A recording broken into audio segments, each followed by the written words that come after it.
sex is happening everywhere around us. You At know? all ages. At all ages. It doesn't only mean that only when you're married you're going to have sex.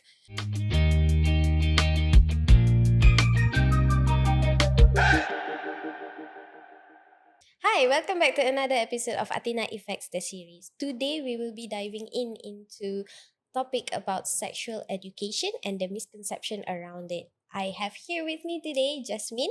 You have your own podcast regarding this topic as well. This episode will be titled Taboo Truth. Please welcome Jasmine, or should I call you Jas? Jasmine is okay. Jasmine. Yeah. Okay. Actually, Jasmine, okay. It's okay. I'm open. Hello. I know that you have your own platform where you do like informative videos and like candid discussion on sex ed, and you talk about like complex topics as well. So can you like explain a bit more about your platform? So, hi, my name is Jasmine.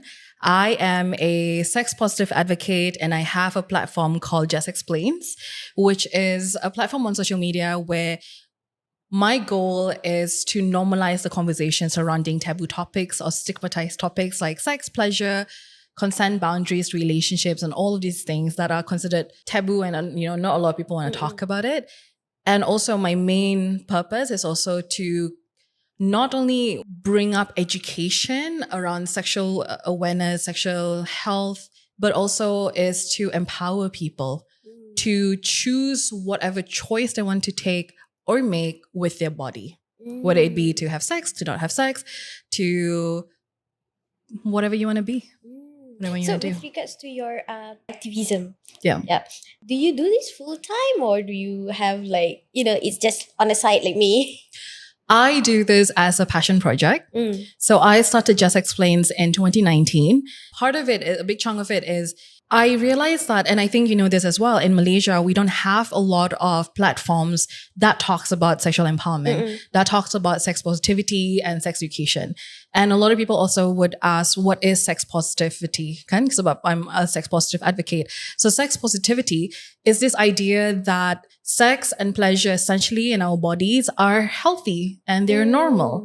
And knowledge is something that is very important in order to empower people to make informed decisions of whatever they want to take, whatever they want to make for their body. That is one of the reasons why I wanted to kind of start this platform, to educate and to not feel like I'm alone, because I feel like I would have these conversations with friends and I'm like, oh, if I'm having these conversations with friends, I'm pretty sure a lot of people out there are having these conversations with their friends or not having it at all. And a lot of us are probably in fear and we're like unsure. And so that's why I wanted to start this platform, another reason. I see. Okay. So our main objective for this episode today is to challenge the misconception around comprehensive sex education by addressing the importance of sex ed and also how the misconception will impact our society. Okay? You did mention as well that this conversation is considered taboo. Yeah. So why do you think it is considered taboo? Why do I think the conversation on sex is considered taboo? I think it's perhaps because of our society in terms of we're in a conservative country where religion is at most importance. Because of that, sex has always been a private thing, right? It's not a public thing. And I think sex being a private thing is universal all throughout the world, not just in Malaysia. Specifically in Malaysia, I think because of that, maybe it's a private thing. We shouldn't talk about it openly. It is between a husband and a wife. But the reality of thing is that sex is happening everywhere around us. At all ages. At all ages. It doesn't only mean that only when you're married, you're going to have sex. We have to face reality that young people are also having sex. In fact, there is a statistic that just recently was released. HIV cases in Malaysia is amongst the highest now amongst teenagers. And that is really worrying. Back in the day, HIV cases were very high amongst drug users. And so that's why the government pushed really hard on like jauhi dada and everything. Yeah. But then quite recently, and it's not just recently actually, this has been happening for a few years now, that cases of HIV is really high amongst teenagers and, just generally people are. And that's really scary. And it's very like, oh no, But there are people who says that the reason why the HIV cases is rising is because a lot of people are testing. I'm not sure. So because I can't speak for that, but if that is the case, a lot of people are testing. That is a positive thing, in my opinion, because it means that people are more aware and they feel it's more important for them to get their sexual health in check. Whether or not I agree, like, I feel like statistics come from somewhere, so maybe that could be correct. We'll go into the misconception around sex ed. So the most common misconception is that sex education is teaching you how to have sex, like Kama Sutra. The components in sex education, does it actually include Kama Sutra? Oh, I don't, maybe it does if you're in the adult stage, but okay, so sex education is, in essence, it used to be called sex education. The proper term for it is comprehensive sexuality education, or CSE. And this is a term coined, if I'm not mistaken, probably by the UN or some sort like that. CSE, in essence, is education that is age appropriate, it is respectful, it is responsible. It is dedicated towards those who are younger.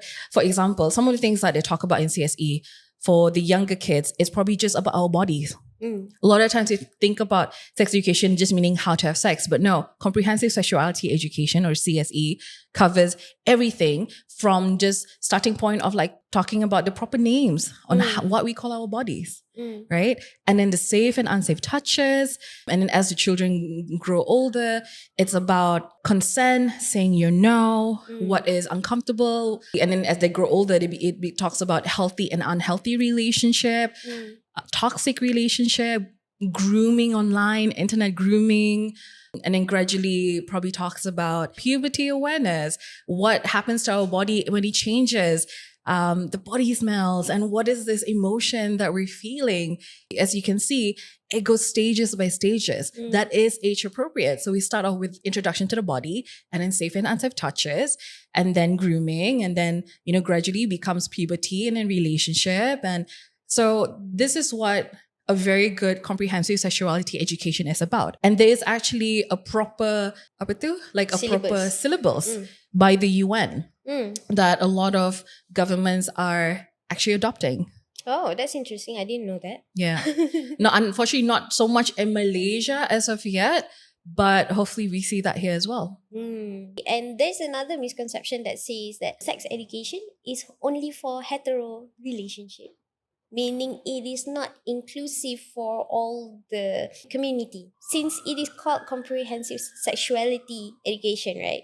So it must have those topics as well, where it discovers the sexuality, the different sexuality apart from the normal ones. Yeah. So the syllabus that I saw by the UN, they do cover gender and sexuality as well. Okay. But I think it depends on different countries, whatever they want to adopt lah. I don't think Malaysia will adopt that though. Who knows? I am hopeful.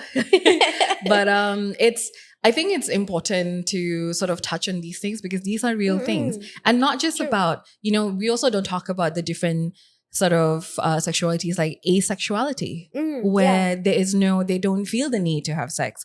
Because most of the time we focus so much of like, when we talk about sex education, we talk about the CSE, it's always like, it's either whether you have sex or you don't have sex.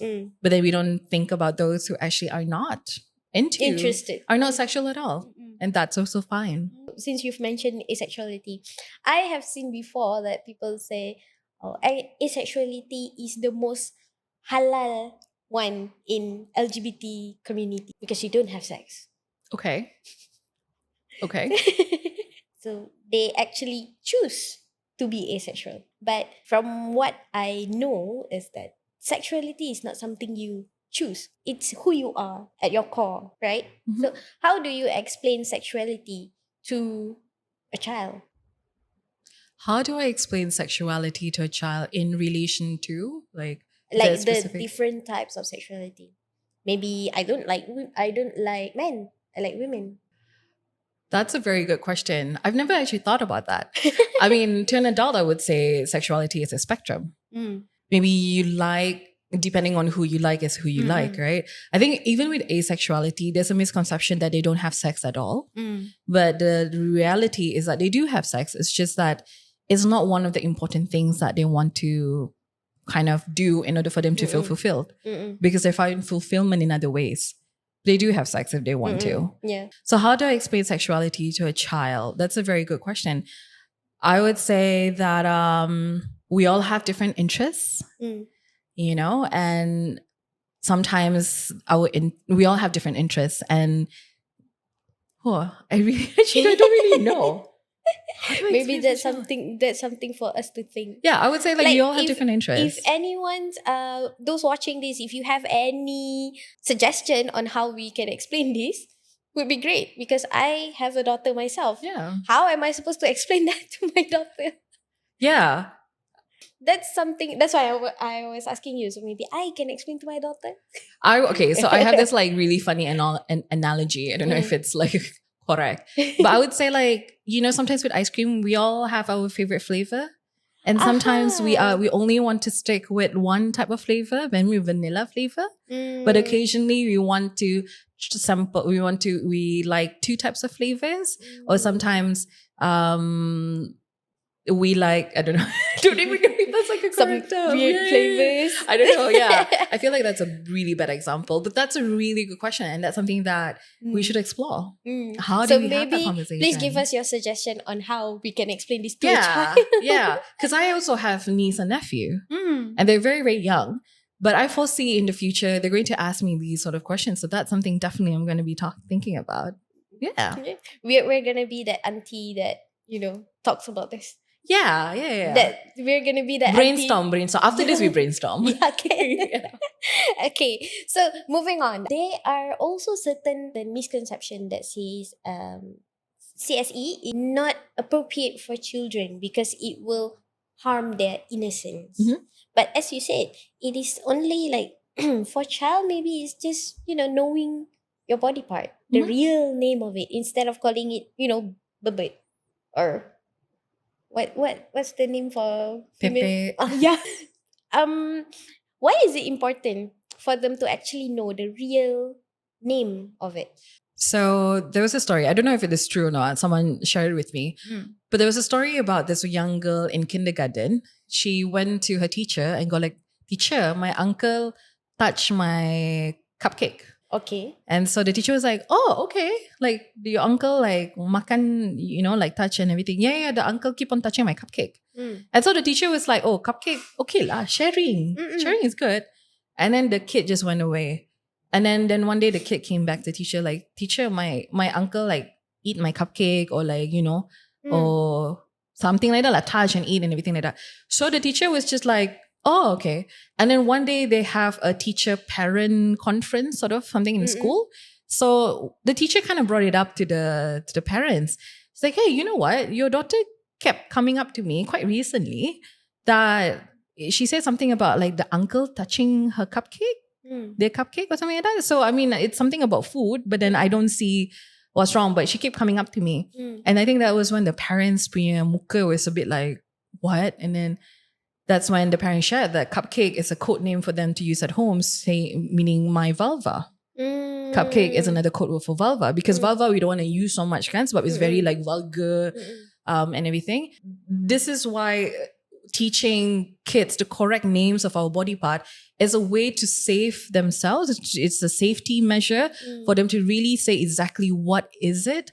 So I have a friend who actually teaches her daughter from young about the actual names of her body part. So she will say vulva, she will say butt, she will say my chest, and all this stuff. And then whenever she has pain, she will specifically say my vulva, my labia.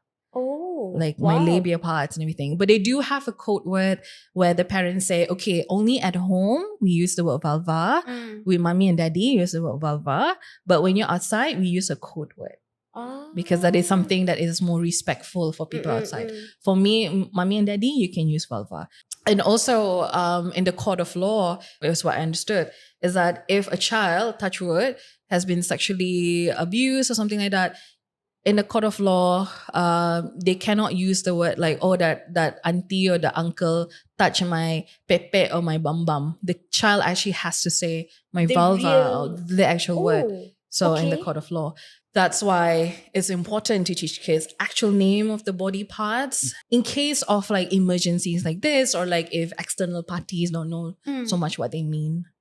Yeah. Okay. All right. That's wow. Yeah, so that's why there's a misconception about, oh, you sex education, you ajar my children to have sex. No, it's about teaching them about their proper body parts. It's teaching them what is safe, unsafe, unwanted touches. For example, safe touches are touches where, that makes you feel happy and loved, like a hug or, pegang tangan or like over the shoulder. Unsafe touches are touches that are painful, like you tendang someone, you hit someone, you slap someone, you chubit someone. So those are touches that are very painful. Unwanted touches is something a bit tricky, but it's touches that look safe but doesn't make you feel safe. For example, if a stranger were to hug you, in theory, it should make you feel safe because it's a hug, right? But do you feel loved? Do you feel like, uncomfortable?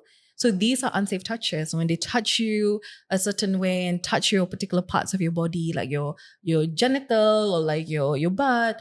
So yeah, so it's very important to teach kids all of these different things. And then now that the internet is in, we also have to teach kids about not lying. About their browsing history. As in like, to teach the kids, if anyone tells you don't lie to your mom and dad, don't tell, this is just between a secret. The secret is just between you and me. Don't tell anybody. That's also something that we should tell our children, like, no, nobody can have any secrets with you.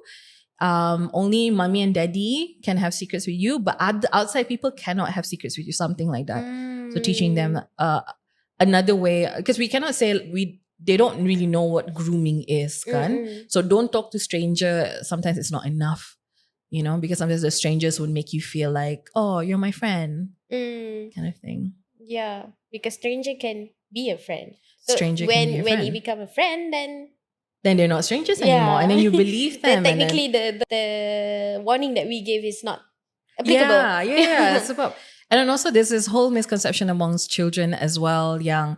Pregnancy will only happen between married couples. Yeah. Only kawin then you were pregnant, guy. So that's why there's also these cases of like children then having sex and they feel like, oh, we're not gonna get pregnant. Especially teenagers, we're not gonna get pregnant because it's like we're not married. So there's also very innocent ideas. There is that issue before, during PKP where we have online classes, and then there's a teacher on the TV, I think. She was teaching science. She did say something that, pregnancy is between a husband and a wife. Something like that. And it caused quite an uproar at the time because that is misleading. Because we are teaching kids that if you have sex before you are married, then you won't get pregnant. So that is one of the things that tak betul lah. Tak betul, it's very confusing. Tak betul. It's confusing for children. But there are also one side of the argument that says, oh, habis tu nak ajar diorang that sex can be for everyone ke? I think that this kind of conversation we still need to have. It's just that we can still tell them that, oh, sex can happen before marriage, but it is wrong in our religion to have sex before marriage. Then it solves the issue, maybe. Yeah. I mean, I believe in empowering people, whether it be like kids, teenagers, adults themselves, with choices. So I believe in knowledge and education. I know a lot of people are like very scared of like, oh, kalau kita ajar dorang all of this stuff, they're gonna do it. But there is a statistic that proves, I can't remember which country, but I think somewhere in European country where they do have CSE as young as like kindergarten kids. They teach kids about their bodies and then gradually becomes, more detailed as kind of they grow older about the relationship and stuff like that. But they found that teenage pregnancies are one of the lowest in the world compared to the US, for example. I wish I had the statistics, but yeah, I mean, y'all can do your research, but they did say that those children, those teenagers who went through CSE actually has one of the lower teenage pregnancies. And they also have the rate of marriage is also quite low, like younger marriage. They want to finish their education and then they get married. So the proper family planning is actually there as well. And I would say I am a very good example of someone who grew up with sex education. So a lot of people ask me, oh, Jasmine, because you talk about sex education, you talk about sexual empowerment and positivity really open. Does that mean that your family is also very open? Never. No. Oh, wow. So my mom, I have another sister. So the kind of sex education I get is the kind that I think every women and girls get in Malaysia. Like, for example, jangan duduk dekat lelaki. Jauh baju tu kena like bagus sikit, don't show too much, don't walk in the lorong yang tak ada orang, you know, and all that stuff. So that's as much as sex education as I get. Or my mom would tell me if anyone touch you inappropriately ke, whether it be someone you know, someone you tak kenal or whatever like that, tell mommy immediately, mommy will believe you. Which is something very empowering. So that's sort of like the kind of sex education I get, which is not enough. So, and my curious brain is like, oh, I want to learn more, but I don't want to learn from porn. I want to learn from I really want to learn about all of these things from the internet. So I actually went to the internet. I did a lot of my research. I knew about STI when I was 14. Because STI, sexual transmitted infection when I was 14. And so all of these things, because I was just curious. And that in itself deterred me from having sex until I was a bit older, until I was after university and everything like that. You know, I did, when I was younger, I went a bit frisky and kiss and everything like that. But I've never actually had sex until I was a bit older because I knew I was not ready. I knew I was not ready. I knew the consequences of potentially getting STI. I knew I can't just walk into a kedai to beli condom because I was underage. So all these different things, it actually deterred me because of the knowledge that I got.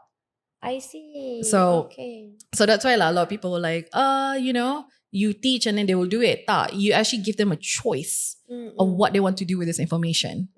Daripada you scare them, because a lot of the time it's abstinence-based sex education or fear-based sex education. Lagi you cakap jangan buat, lagi dorang nak buat. Betul? Kan? And then people will also say, kalau you ajar sex education, then you're going to encourage them. Tak. Whether we are there or not, they're still going to have sex. True. And then kalau ada HIV cases ke, unwanted pregnancy kan, then someone will say, tak ada orang ke yang ajar sex education. So it's never going to win. Yeah. It's like a lose-lose situation. I remember my mom pernah cakap that it's something like scaring you to not let people touch. Yeah. My mom got it from her mom, which is my grandma. She said, if you let someone touch your boob, it'll grow bigger. So my mom, until before she got married nearly until she got married, she would walk like this. Aww. Poor mom. I was laughing when I found out. But it's kind of, you know, it affected you somehow. Because my mom would walk like this so that no one would touch, so that it won't grow bigger. You know, like hantu tete, like that, right? I guess that was my turning point where I started learning about sex education. And I mean, apart from my rape history and all, so I actually learned to say no at 22. That's when I learned to say no. It was a bit, you know, late for that, but at least now it's I never know. too late. Yeah, now you know, and now you can empower others. Yes. To speak the truth. In saying about to top off what you said about your mom. I actually was not afraid, but I was actually very, very careful with boys, with men. So, but I thought every man was bad. So I grew up in my mom was a single mom. I mean, my dad has always been around, but they divorced. And then my grandma was also divorced and then, you know, and remarried and stuff like that. So I think all the women in my family have always told me be careful about men. They only want one thing. They only want to have sex with you and they're going to chow. So for the longest time, I thought that was the truth because I thought that was only what men wanted. And I was a bit not that I didn't like men, I still have crushes on men and boys, but I was just very there's only one thing you want. And so I thought all men were bad because of this stereotype, right? Because of this fear. And then I started, you know, getting my first boyfriend and who turned out to be such a great guy. And then I met more great men who were respectful, who were honest and who treated me with so much respect and so much dignity. At the same time, I also met shitty men. Yeah. So I'm it really changed my perspective on men out there. And also gave me hope, but also made me feel very aware of the shitty ones. But yeah, but I understand what your mom went through. It's quite funny, to be honest. Like when you think about it, it is funny. Just that quite sad as well. It is. It's yeah. It's just like you ha ha ha, but then you're like, wait, the minute. You're like, Right. "Ah." Imagine walking like this your whole Yeah, life. yeah. I wanted to talk about a danger of the abstinent only approach. Yeah. Which you have already mentioned just now, Mhm. because whether we like it or not, they're still gonna do it. Some people say that we are not supposed to have sex at all before getting married. Mhm. So if we tell them about safe sex, then they will still have sex, but without the consequences of it. Okay, should abstinent and sex ed go hand in hand, or is it a two different thing? No, they're the same. It's the same, right? Abstinence is probably like one of the topics within sex education. Mm. You know, again, like what we were talking about earlier, comprehensive sexuality education is about knowledge, it's about empowerment, it's also about choices. Mm. We still need to talk about the importance of the choice of wanting to be abstinent. You know, don't want to have sex before marriage. And that's a really fair thing. And that's a really real thing that a lot of people choose to do. You know, and sometimes I think there are quite a lot of people who are open-minded and, you know, they've already had sex, who are also not sex positive because they will shame people who choose to be abstinent, right? Who chooses not to have sex. So I would say it is a choice, but yeah, it is part of the syllabus of CSE, abstinent. If anybody chose or chooses to be abstinent, I think more power to them. Now it's to sort of teach them and to empower them to stand on their choice. Because I've heard certain situations where, you know, one partner want to wait until marriage and the other partner say, yeah, sure, I'll wait with you. But then the other partner grew like very uncomfortable and go like, oh, are you sure you only abstinent with me? You're not like having sex with other people. And then the abstinent partner will then go like, yes, I'm sure. But then feel guilty, then feel shamed, then feel pressured and everything like that. And then in the end, I would have sex. So now it's to also empower those people who choose to be abstinent to choose whatever they want to choose. But yeah, again, like it's a choice, right? So if someone does not want to be abstinent, but they are forced to be abstinent, that's also another thing. But I understand you're talking based on religion factor, like how I think that would be a personal choice of the other person and the values of the person. I understand some families, they're like tekankan these things. And I had this argument before with someone on Twitter where they said we are not supposed to teach them how to have sex safely. We're supposed to teach them not to have sex because the religion says no. At that point of time, my concern is that because this person is a Muslim, so of course you are only looking at, you know, Islamic perspective. At the point of the argument, my concern, and I tell him as well, I said my concern is the baby dumping cases. Yes, because they are still gonna have sex regardless. So the least we can do is reduce the risk of baby dumping, so that they won't get pregnant, so they won't dump the baby. And then he was like, oh, if you reduce the baby dumping cases, then you will increase the depression because, you know, you keep changing partners. So you'll get depressed, you will feel worthless. How do you think this kind of conversation will lead to like a better health outcome? I mean, apart from it empowers your choice. I think like with these conversations, there is no black and white. It's very like gray. It's very like we can go so many routes here. And the thing is, nobody is wrong. That's the reality. Yeah. The reality is that what you said is correct. What he said is also correct. But then we you know, as human beings, we don't know where it's going to lead. Either way, one other way is it's still going to lead somewhere. I understand where he's coming from of like, you know, we shouldn't teach children or teenagers about this thing because then, you know, it's going to be like unhealthy sexual experience and stuff like that. And the part where this person talked about like, oh, if you change partners, then you're going to be depressed and everything like that. There is some truth in that too. If that person, that teenager or whoever that may be, could be also be an adult, depends so much on their value on the other person. They put so much on their value on the other person that they are only seeking love through a different person. So whenever you're not partnered with someone, whenever your partner does not love you or whatever like that, you feel very worthless and then you feel depressed and everything like that. And that is a lot to do with self-confidence. It's a lot to do with self-worth. It's a lot to do with self-love and all those different things, right? I think with this conversation, what would be healthy is like providing options on what we can do. This is one option and this is another option. There is these other options as well with like education and like, all these different things. I don't think there is a win-win situation. With this kind of conversation, normally what I'll do if I get stuck into this conversation, I'll be like, we agree to disagree lah. I did say that to him actually. Okay, we agree to disagree. Yeah. You have your own opinion, I have my own opinion. And then he was like, no, we cannot agree to disagree because the religion say this.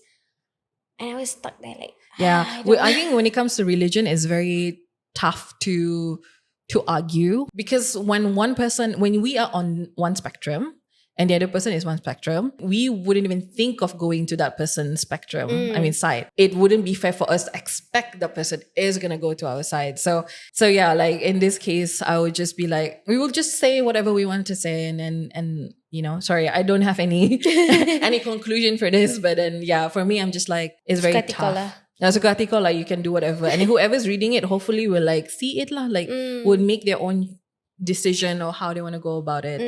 I see. Yeah, because some people would even think like the way I think, or the way I'm not sure about you, but the way I think about like education, empowerment, and everything like that, for them it's going to be like, you are going to ruin this society and these people and this community. I don't agree with you, right? That's their own opinion lah. But I'm very strong on my values.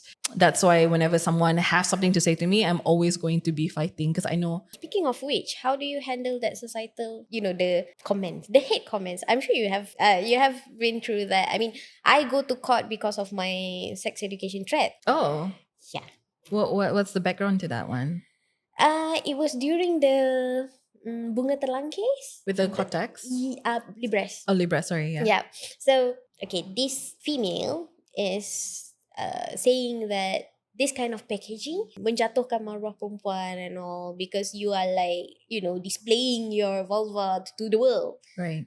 And I was like, they're using flowers as representation. She did say like, ada ke gambar penis on a condom packaging? And then I showed her a picture of condoms. And I asked, you tak pernah beli condom ke? And then she said, tak ada siapa kisah the picture of banana or eggplant as a representation of. And then I was like, okay, so they are using flower, not the real picture. And then I include the real picture in the tweet. And I go to court because of that. She make a police report saying I sexually harassed her. So here's the thing about women's bodies and men's bodies. Women's bodies are policed way more than men's bodies because people feel this need to juggle women a little bit more. We're weak. We're like, should be pure. Also this whole double standard of like, oh, if men have a lot of sex, men are like, yeah, the men. And then women have a lot of sex. They're sluts. So there's more policing of women's body. And this is very evident also in the US with the abortion rights and everything like that. And all these like old men making all these laws about women's reproductive rights and everything like that. I wouldn't be surprised if there is a huge uproar on the Libres situation. Penises are so desensitized. Like people are like, macam, don't bet an eye. You say like eggplant and you're like, because men's sexuality is a shared space. I think it's a shared thing. Like we all talk about men's sexuality, like need to be strong, hard and everything. But it's unfortunate lah. I mean, that this is the case. But I'm sorry you went through that. That's pretty shitty. Still going through that. Oh shit. Okay. Oh no. Yeah, and then I think Bridgerton. Yeah. So even in Bridgerton itself, it did say something like, oh, women have to be a virgin when they got married. But then the men can just go all around the world and fuck around the world. But the women have to be a virgin. So I think I can relate to what you're saying now because it doesn't matter if a man is what is the slut term for men? Nothing. They just call it man slut. Exactly. See, even the terms itself is only for women. We have a lot of terms for women, right? Sluts, whore, what else? Cunt. But for men, that's all. Fuckboy lah, maybe.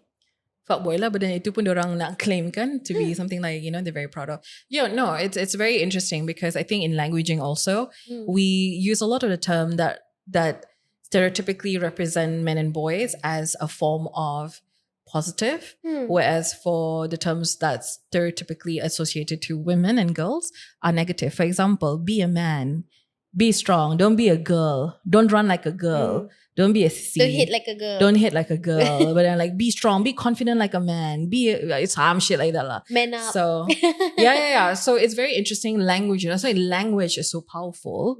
And how we speak to other people and how we speak to ourselves is also very powerful in this thing. But I guess hopefully we are in a space of like changing that perspective.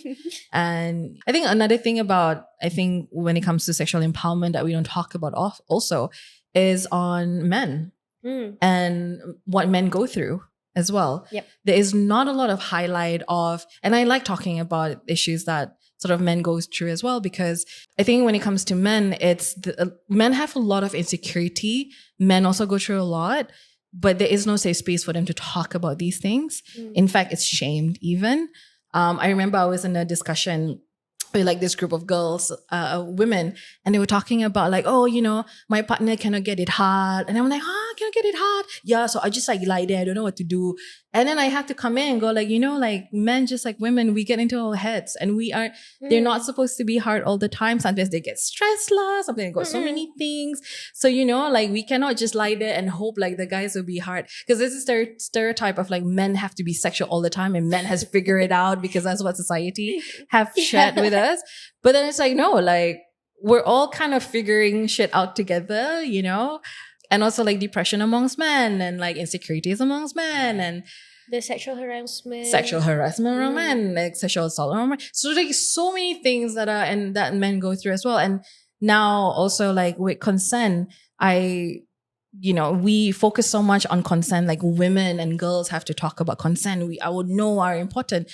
But my thing is also empowering men and educating men that you can also say no. Yep. That you also have consent. That it's okay to be uncomfortable with certain sexual things if you're not comfortable. And nobody can force you and your body. So yeah, it's a whole conversation, which is why I like to do the work that I do, because I get to talk about these things and to normalize this conversation. Do you have like these men, I mean, like you said, men don't have the safe space to talk about it. Do you have these kind of men who are actually going through a hard time coming to you about it? Yeah. You do? Oh. I do. I have guys coming up to me, as in on my page, and they will ask me question, and they would say like, what do I do? Like my partner, how do I think a lot of guys, I think there's a misconception that like guys don't really care about your sexuality. And this is coming, if I'm talking about it in terms of straight relationship, or people, or guys going with women and stuff. There's a misconception that guys don't care about our pleasure. But no, I do get a lot of partners who come to me and go like, I don't know how to please my partner. Like she's very tense, or like what do I do? Like, or I want to perform well for her. They would talk about the insecurities and stuff like that. So it's always a very interesting conversation to have. And I'm always holding space for men. And also the ones who come to my events, because I do events as well. One of my event is called Saucy Mingle. It's like a networking event. It's not a dating event. A lot of people think it's a dating event, but it's a networking event for like-minded people. So we all come together and we have this like big discussion. Sometimes we also have anonymous Q&A, and we get a lot of like guys also ask questions. Queer people who, you know, whoever it is, they have a question, we'll talk about it openly. So it's really nice and empowering to hear from other men within the crowd pitching in the ideas, because it's an active, safe discussion with everybody. That's nice. Maybe I'll join the next one. Yeah. Come. For the sexual harassment around men, right? They do have a few that actually open up about their sexual harassment cases. I mean, I see it a lot. I mean, I'm active on Twitter, so I see it a lot on Twitter when there's this guy who recorded a photo of another man showing their dicks, for example, and he felt harassed, uncomfortable, unsafe.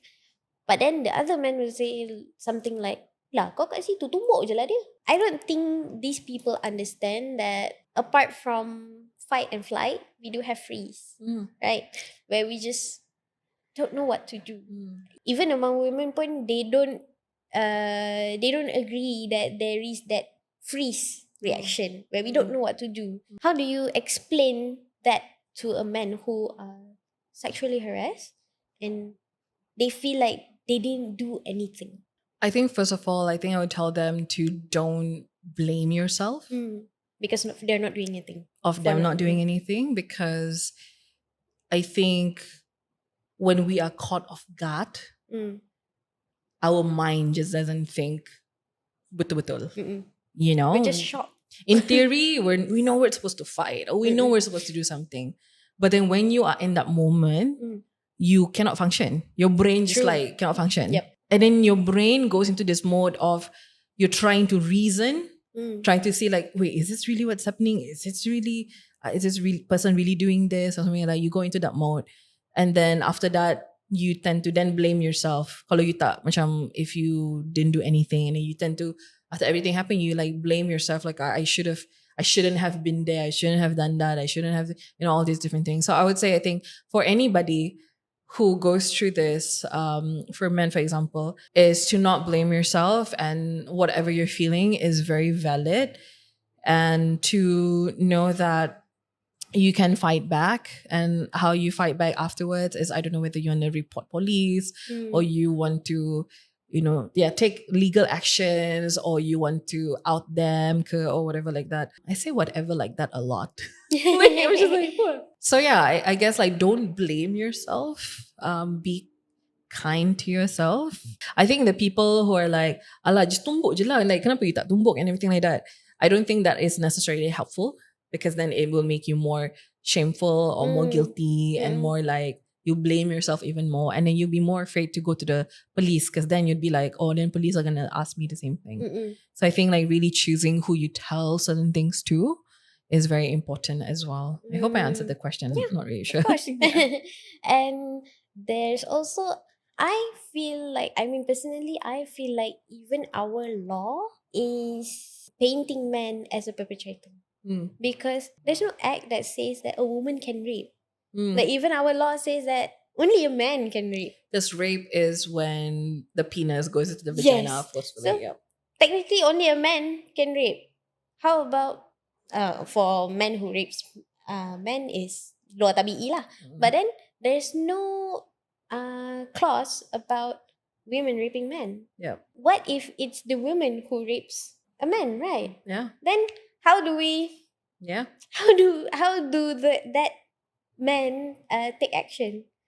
So apart from that, how do you think we can push for sex education?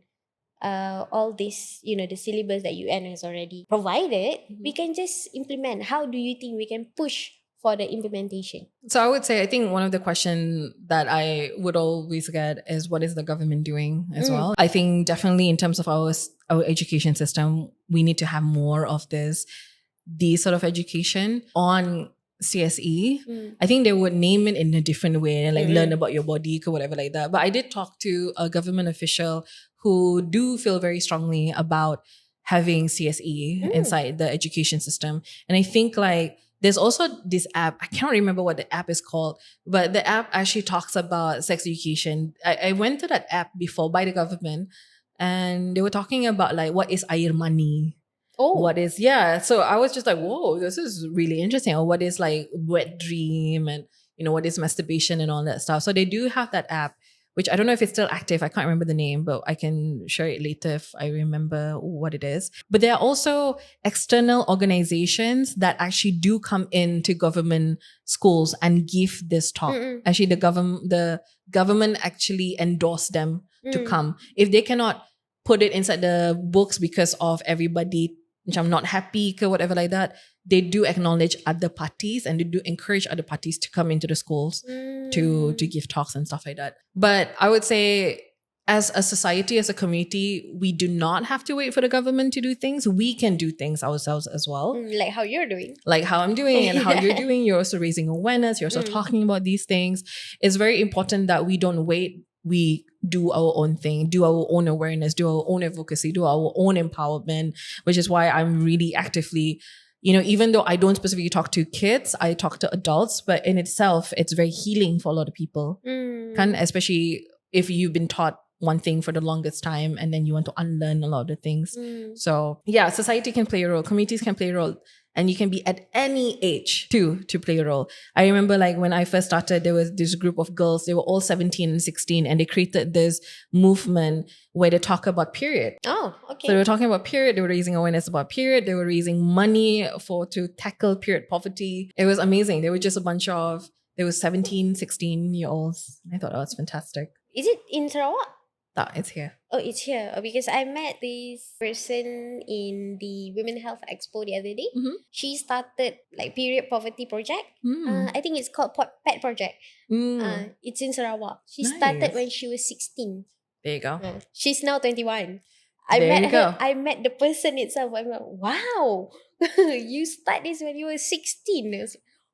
I did a sex education talk or a workshop when I was 15, 16. Wow. And it was actually part of a program, part of an activity that we have to do because I was part of this program under the government and UNICEF. And so we had to do an activity. So I did a sex education talk. I invited a group of like students from different schools within my district. And I just did this talk and we did some skits of like, what to do if people actually forced you to do something and you don't like it. Yeah, I was probably about 15 and 16. So again, it doesn't matter how old you are. It's just whether or not you feel passionate about the cause and you really want to help people, and anything can happen if you come from a space of honesty and just truth. This person says that sexual education, where you teach about the body, signs of grooming, safe and unsafe touches,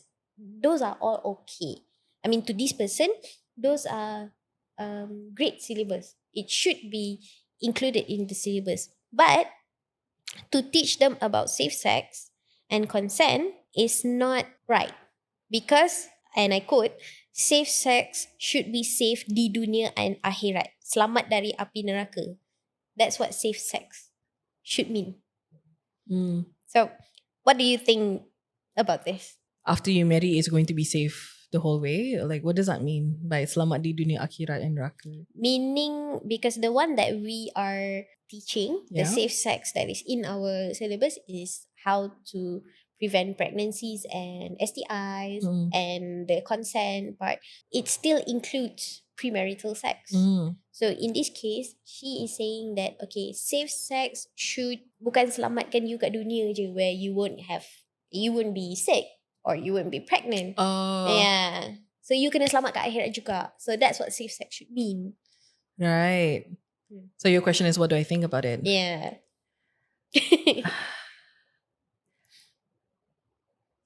I understand, but also the reality of things is that it's not black and white.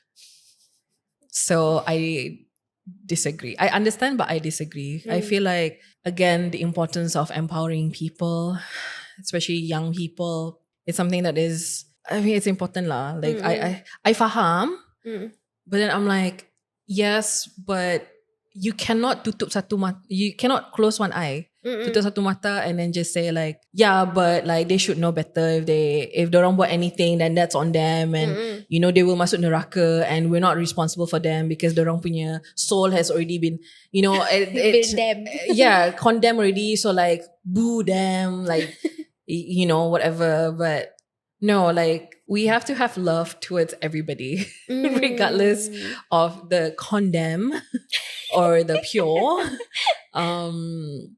We cannot just close one eye and just say like it's already, you know, if they already done it, that's on them and everything like that. No, I don't know. Honestly, I don't know how to answer this question. I will just say I understand, but I disagree. Okay, I understand. It's okay. I understand and disagree as well. Like, I understand, I disagree. Sebab uh, it's not a healthy a healthy way of looking at things. I had this like argument as well before, because this person also says something like this, where safe sex should be selamat dunia akhirat. Bukan like kat dunia je. And then I said, okay, but that's the thing. You cannot control what other people do. You can only control what you do. So the things that you can do now is, I give the analogy where you teach children how to swim. Yeah, right. You cannot save them from water, but you can teach them how to survive the water. So that's the analogy that I use. And I was like, if you want to stop your children from having sex, but you didn't tell them all these things that they should know, then what are you going to do? Nak ikat dia kat rumah ke? And they actually say, yeah, ikat lah kalau perlu. Itu just argue for the sake of arguing je tu. Yeah, I don't know, but it was quite mind blowing for me when he said, ikat je lah kalau perlu. Kita lelaki, kita yang kena jaga perempuan. Yeah, and then what about the ones yang kena kacau dekat rumah? Like, your family members yang kacau you, the neighbor yang kacau you, doesn't mean girl je, like boys pun kena kacau juga. Exactly. Then what are you going to talk about? What are you going to say about them? So at least kalau dia orang kena educate sikit, like what is what, then they would then understand like, hey shit, like apa yang sebelum ni, selama ni I kena buat macam ni, I kena pegang macam ni, is actually not good and not healthy. Good. And then, it's actually ada salah lah. So again, it's not black and white. A lot of people think like, ikat je lah, settle. I'm like, no, it doesn't work that way. Reality doesn't work that way. Kalau you nak macam tu, okay lah, then that's not on you lah. But it's, like it's an abuse. Dera lah. Yeah.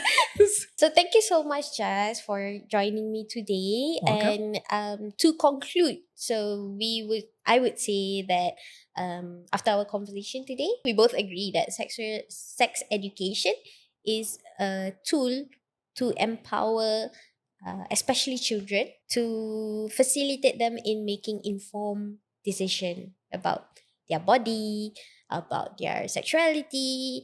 Maybe you'd like a few last words? Yeah, I mean, I would say sex education not only empowers children, because again, like I know sometimes children are young and they might not know a lot of things, but it's also empowering them to say they know and to go away, and if they're uncomfortable, but it's also to empower us as adults to care for those who are in need, those who are maybe don't have a voice, and then us knowing these sort of information for ourselves helps us to protect others as well. And I think when it comes to comprehensive sexuality education, it's really age appropriate. I think that's the most important thing. It's age appropriate. There is a specific syllabus. You can just Google, and it's probably online. I found it online. It's by the UN, and you can learn. If you don't know what to teach your children, for example, you're not really sure, the school isn't doing much, you can just go to that syllabus and just really learn of how you can approach that with your kids.